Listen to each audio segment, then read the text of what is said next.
violently. She thought she was going to die.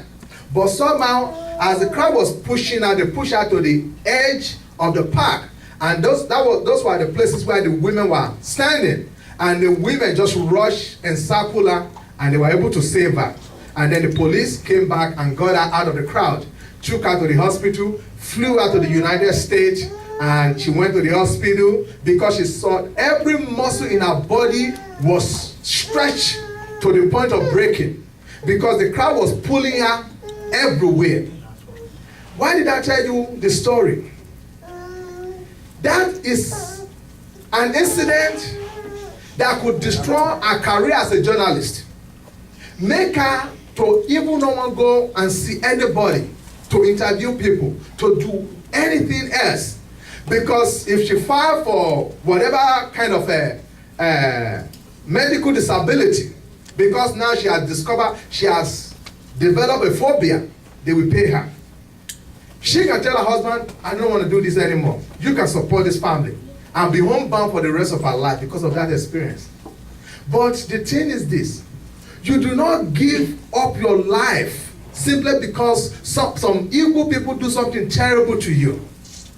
You find a way to overcome the terrible thing people do to you so that you can move on and live the life God has destined for you. Bad things will always happen because you cannot control what other people do. And you cannot control some of the things you do yourself, the mistake you will make. What do I mean? I was watching a few days ago. This show on TV, it said, I shouldn't be alive. And they were showing two guys. They were climbing a mountain in Sweden. And they were very close to the peak. And a snowstorm came in. And the snowstorm was so severe. It is like a snowstorm they've never experienced in the last 100 years in Sweden. And they were trapped there. Day 1, day 2, day 3. By day 4, the other guy died. His friend watched him die. And when he was trying to wake him up, he realized he has no feeling in his fingers. His finger was already frostbitten. And as he watched his friend take his last breath, and the snow was still pounding, he knew he was next. So he basically gave up that he was going to die. But by day 6, somehow, the storm has cleared. And they came and they were able to rescue him. But by the time they rescued him, they took the body of his friend. His hand, his 2 legs were already frozen.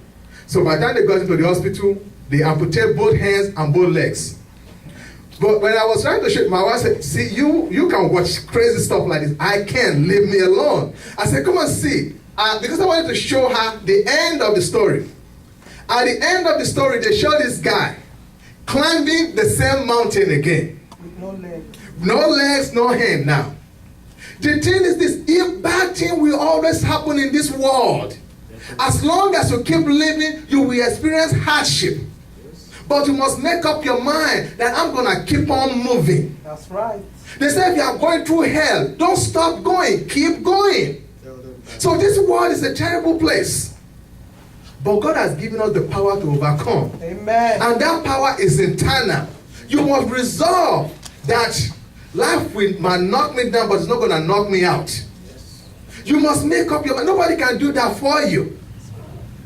Nobody can do that for you. But the story we are using here, the story of Ruth, the reason why I believe the only way to teach the Bible is that the Bible is good news. That's right. That's what they call it, the gospel. The gospel means good news. If you go to the book of Galatians, you will see in, I believe in chapter 3 or chapter 4, the Bible says God preached the good news to Abraham, telling Abraham that through him, the whole world will be blessed. So when God preached the news, he preached only the good news. Because that's what the Bible is. The Bible is the gospel of empowerment.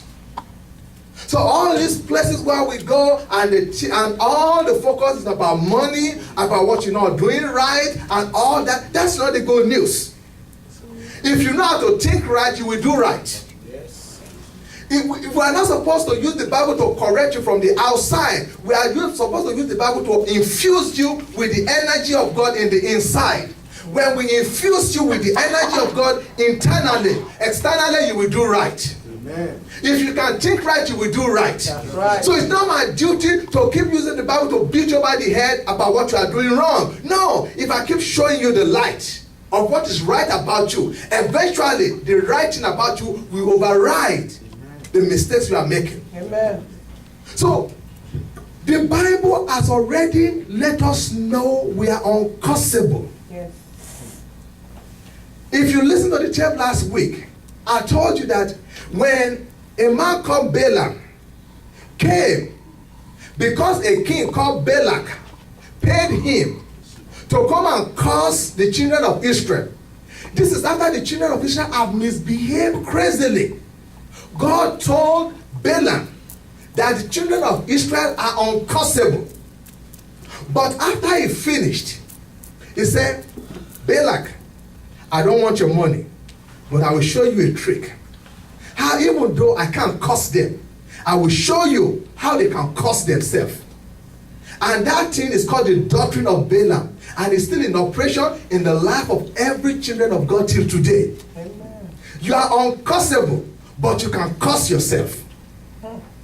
So what Balaam showed Balak is this. He said, you know what? Since the fall of Adam, man has been sight-driven. If he's good looking, they will steal. If he's nice looking, they will come after it. He said, God has told these people that nobody can beat them, nobody can defeat them. If they ever go and mingle with other women in other tribe, God now will punish them. He said, God said, I can't curse them. Get all those young, beautiful girls from your tribe. Let them go and start shaking their stuff. Let them go around the men in Israel. Let them walk around and sway their hips and watch what will happen. And true to the advice, when this young lady start parading around the border of the Israelites, the men eyes start straining. Before you knew it, they start bringing them one by one. And God got so upset, God started killing them himself. Balaam couldn't curse them, but he causes them to curse themselves. Today, we are uncursable, but by our action, we are causing our life to be cursed. The law of God is very simple. I told you in that tape last week that the Bible says, children, obey your